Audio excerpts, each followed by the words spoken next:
Timnas Indonesia luar biasa. Luar biasa Timnas Indonesia kali ini. Berhasil menaklukkan tamunya Timnas Bahrain. Bermain di Stadion Gelora Bung Karno, Jakarta.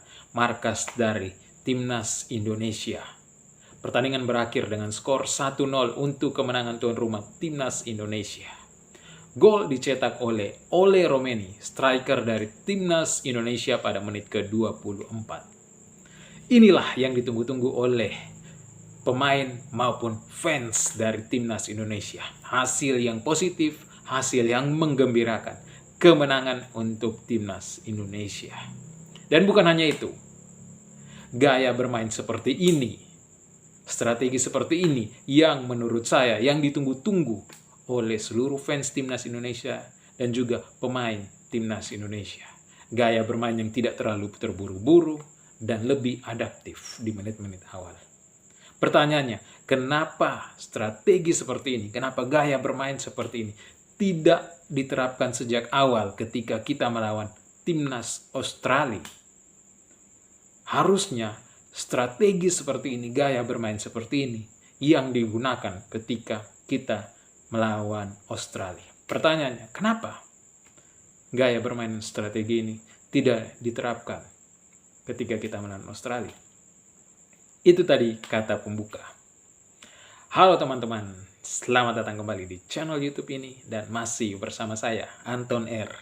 Tentunya masih seputar sepak bola. Ya, kita akan ngobrolin bola tipis-tipis. Dan dalam video kali ini, saya akan kembali membahas tentang Timnas Indonesia yang baru saja berhasil menaklukkan tamunya Timnas Bahrain dengan skor 1-0 bermain di Stadion Gelora Bung Karno, Jakarta. Timnas Indonesia bertindak sebagai tuan rumah dan berhasil menaklukkan tamunya Timnas Bahrain.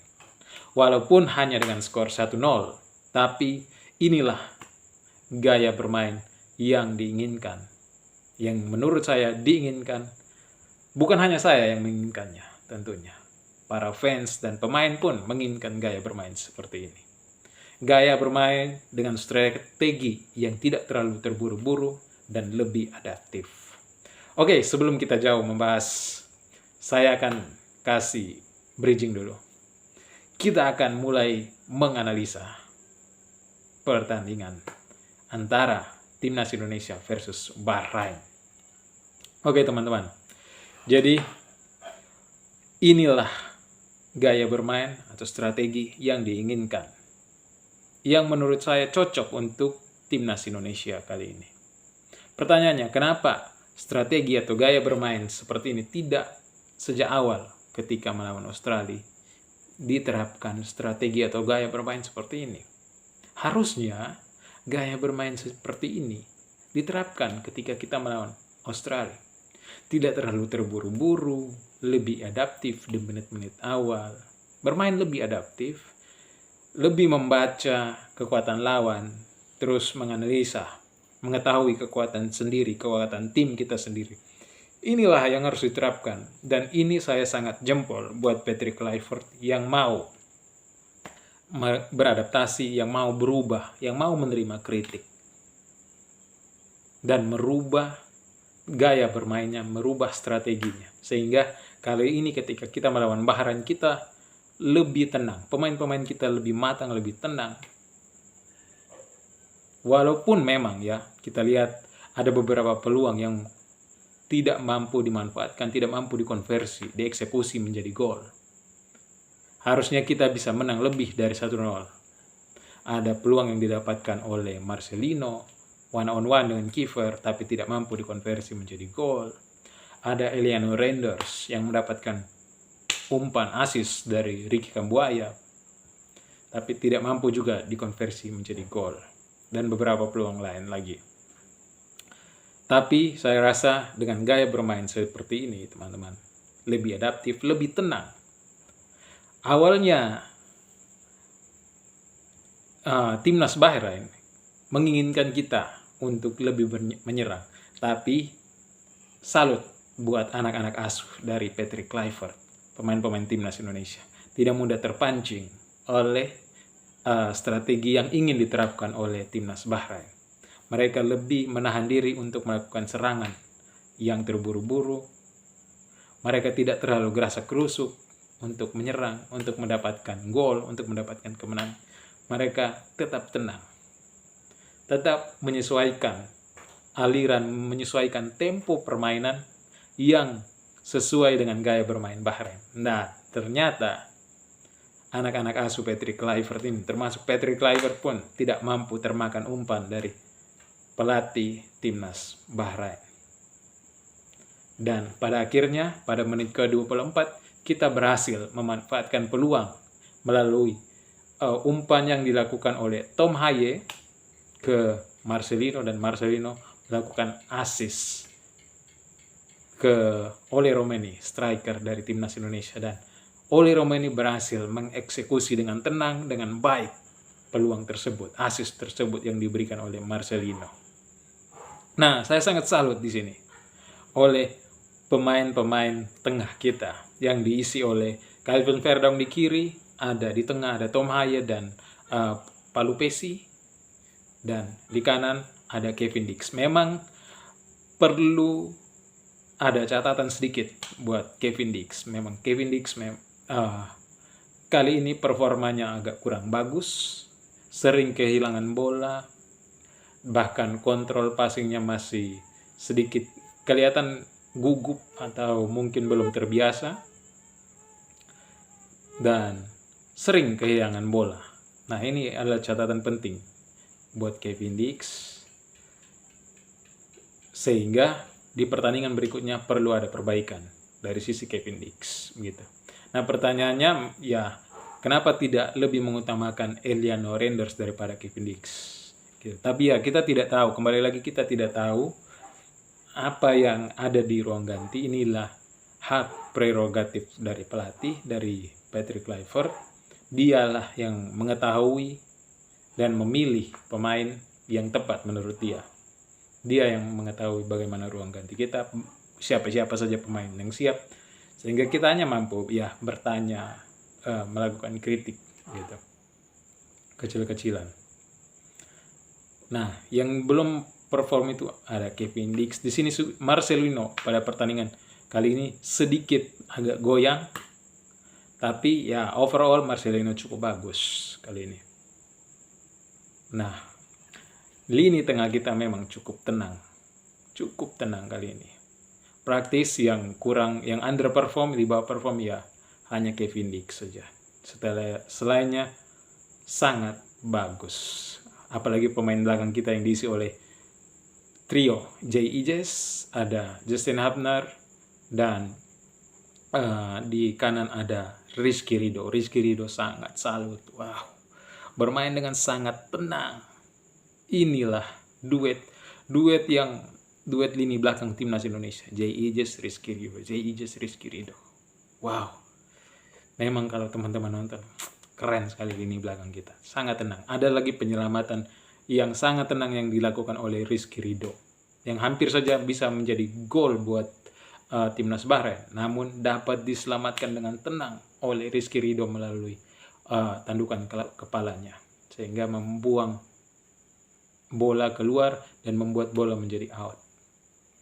Itulah kematangan dari. Kenapa Rizky Ridho tidak bermain ketika melawan Australia? Harusnya kita bisa ketika melawan Australia itu.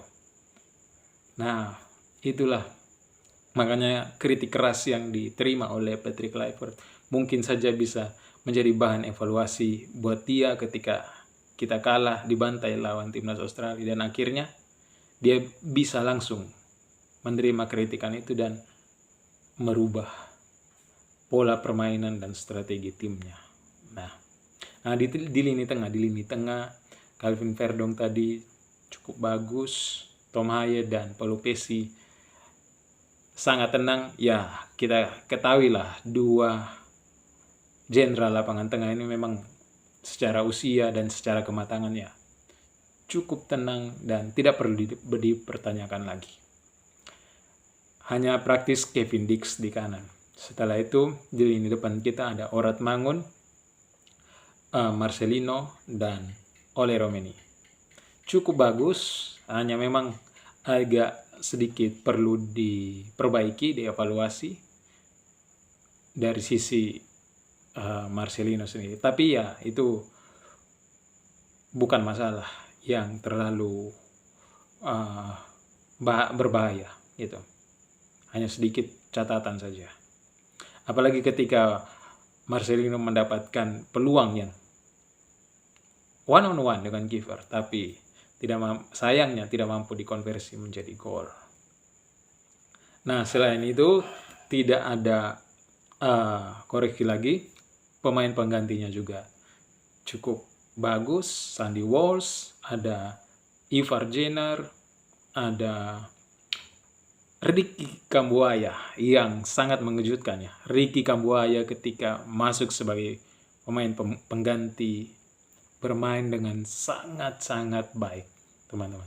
Bahkan membuat 1 assist, namun sayangnya tidak mampu dikonversi menjadi gol oleh Eliano Reinders. Ya, langsung membuat 1 assist, bermain dengan sangat baik di tengah.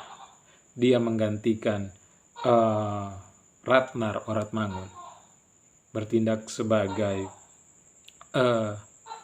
gelandang yang lebih menyerang gitu. Awalnya saya berpikir dia menggantikan posisinya Marcelino, tapi ternyata dia menggantikan posisinya Ragnar Oratmangun. Nah, ada juga Ramadan Sananta yang cukup bagus, memang masih ada sedikit kekurangan ketika dia melakukan serangan 1 lawan 1 dengan back dari timnas Bahrain. Masih ya secara skill masih kurang lah gitu, kita harus akui itu, teman-teman.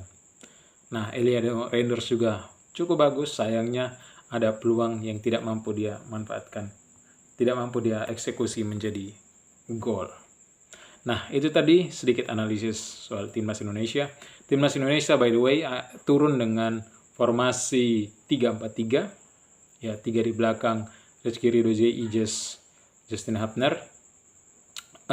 Tengah ada Kevin Dix di kanan, Paulu Pessi, Tom Haye, dan Calvin Verdong di kiri. Terus di depan ada Oratmangun, Marcelino, dan Ole Romeni. Di belakang kiper tentunya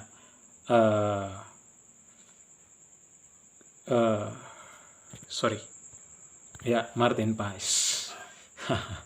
Agak sedikit lupa namanya, tapi dia perform dengan cukup bagus gitu. Nah, itu saja analisis kita. Semoga ketika nanti kita melawan Cina, bertemu dengan Cina, kita masih bisa menerapkan strategi seperti ini, dan Patrick Kluivert harusnya lebih menerima kritikan lagi, diterima dan dijadikan bahan evaluasi. Itu yang penting, teman-teman. Tapi secara overall permainan kita cukup bagus dengan hasil yang walaupun kita hanya menang dengan 1-0, tapi secara permainan kita cukup bagus. Dan saya rasa jika kita bermain seperti ini terus, kita bisa lolos ke babak berikutnya. Ya, minimalnya kita lolos, kita lanjut ke round 4, dan mungkin saja kita bisa lolos ke Piala Dunia. Mungkin saja. But we never know ya. Kita tidak pernah tahu apa yang akan terjadi di hari-hari depan. Itu saja warga bola semua. Selamat buat timnas Indonesia, luar biasa. Bye.